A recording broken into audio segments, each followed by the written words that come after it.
برخورد کارگزارای رژیم با سیلی که در هفته گذشته جاری شد واقعاً سوهانی بود بر اعصاب مردم ایران و باید بگیم به لحاظ روحی تأثیراتش کمتر از خود سیل نبود.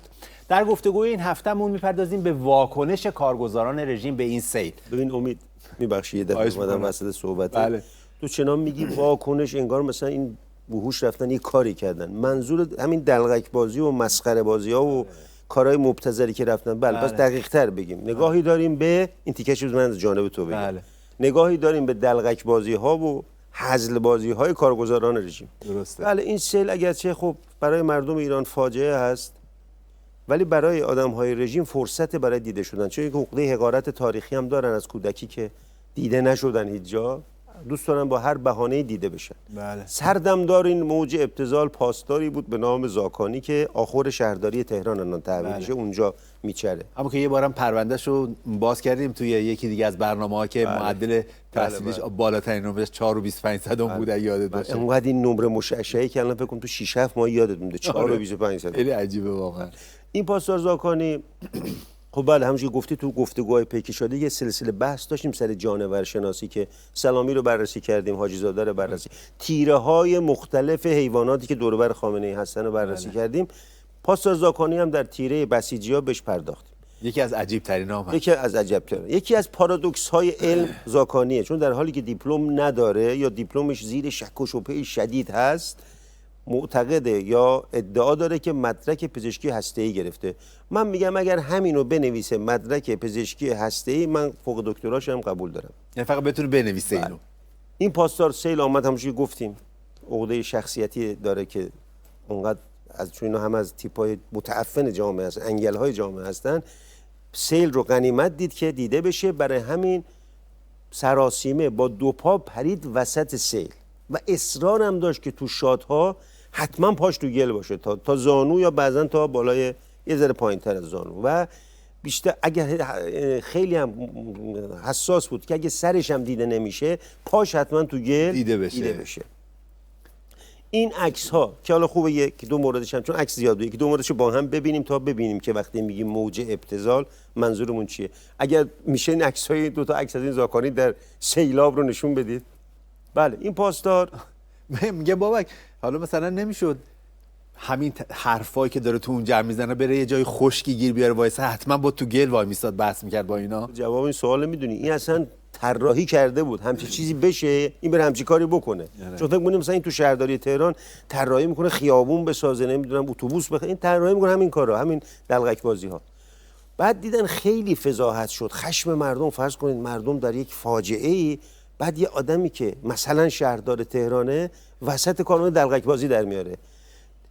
آدم‌های رسانه‌ایش دیدن خیلی موجب نفرت شده، اومدن گفتن که خب این سراسیمه چون بهش خبر سیل رو دادن دیگه وقت نداشت چکمه بپوشه، سراسیمه رفت. حالا ما گفتیم خب الحمدلله که وسط کار بود، اگه مثلا وسط استراحت بود با اون وضعیت میرفت که خیلی فضاحت بیشتری میشد. البته زاکانی میرفت این برای دیده شدن، میگه این شعارش اینه، زاکانی بدنامی بهتر از گمنامیه.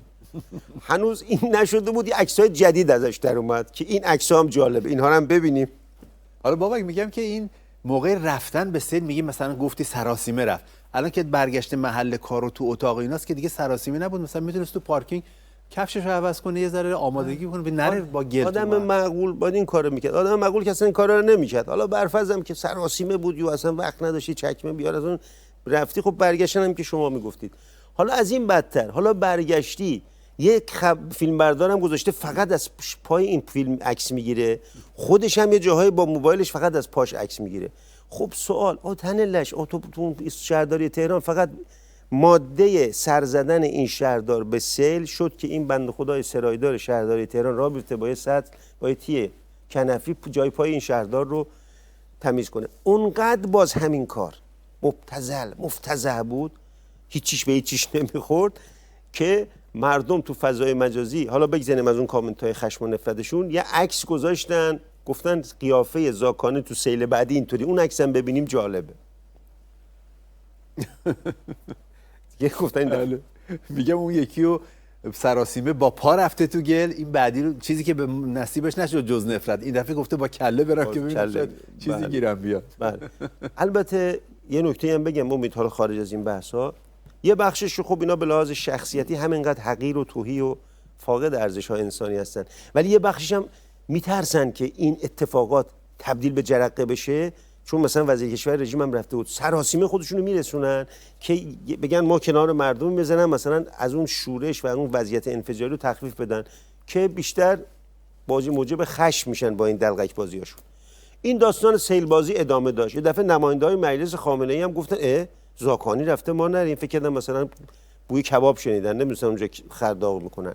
اینا هم بلند شدن پریدن دو پا تو سیل. ماده کار این جانورا رفتن اونجا این شد که البته اینا که هر جا میرن میدونید که به صورت سرزده، ولی یه تیم فیلمبردار با گرانترین موبایل اونا هم سرزده با خودشون میبرن. ماده کار اینها هم شد یک عکس پرسنلی وسط سیل که همشون هم چارت چشمی دارن به دوربین نگاه میکنن و معطل کردن یک لودر شهری که بهش میگن بابکت که اصلا مخصوص این کار سیله، که این بابکتی که باید بره مسائل مردم رو حل کنه، این شده بود تاکسی این تنلشا اینا رو جابجا میکرد که خوب این تصاویر و این فیلم رو هم ببینیم. بله.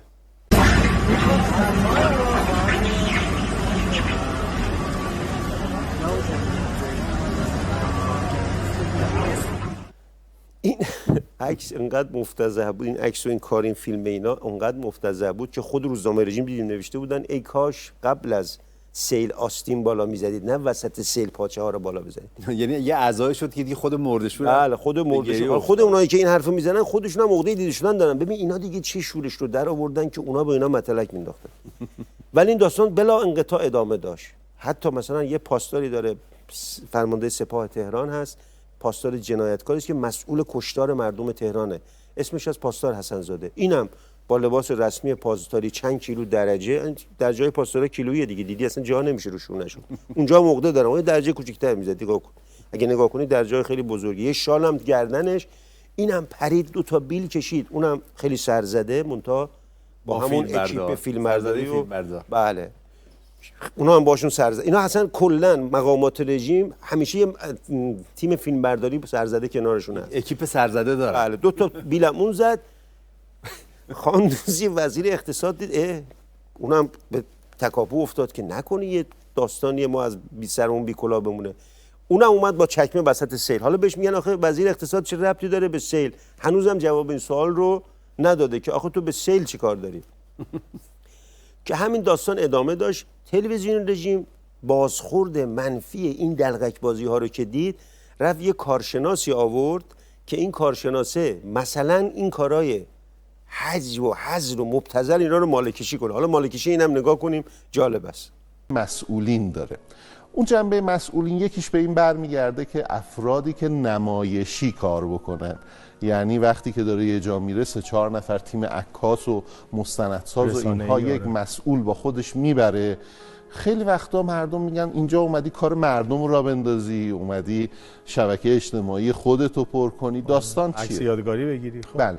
در حادثه سیل اخیر این موج انتقادات به خاطر حضور شهردار، به خاطر حضور نمایندگان مجلس، حضور استاندار، حضور معاون اول رئیس جمهور، حضور وزرا، همه اینها خیلی حجمه شد که اینها آیا برای نمایش اومدن یا برای راه انداختن کار مردم. بله این دیگه بابا شبکه‌ایه که خود رژیم با صراحت و وقاحت داره میگه، خودش هم سوال میکنه برای شبکه اجتماعی بذارن دیگه، برای خودشون. همون که گفتی عزا چه عزایی که مردشور به گریه افتاد، اصلا سوال یعنی حجم ابتذال، حجم دلقک بازی اونقدر زیاده. آخه ببین در نظر بگیر مردم وسط یک فاجعه، اینا مثلا کارگزار این مملکت هم باید برن کمک کنن. فاجعه سیل اومده خودشون میگن تو 29 استان مملکت رو داره سیل میبره. مسئله این جونورا اینه که چطوری عکس سلفی بگیرن، چطوری چکمه گلیشون بیفته، چطوری شواف کنن و نمایش و تبلیغات را بندازن. که اونقدر که در موج منفی یه جامعه مجبور میشن این کارشناسشون بیاد رسما بگه ما نفهمیدیم، بالاخره رفتید کار کنید. مردم هم اینا رو بی پاسخ نذاشتن این کارا اینا رو، این جوابشون رو در کامنت ها دادن که فراوان. ولی یک کلیپی من دیدم از همین که در فضای مجازی مردم گذاشته بودن از عملکرد مسئولین نظام در سیل که اون هم جالبه که عملکرد اینا رو به مسخره گرفته بودن که اون هم با هم ببینیم، خالی از لطف نیست.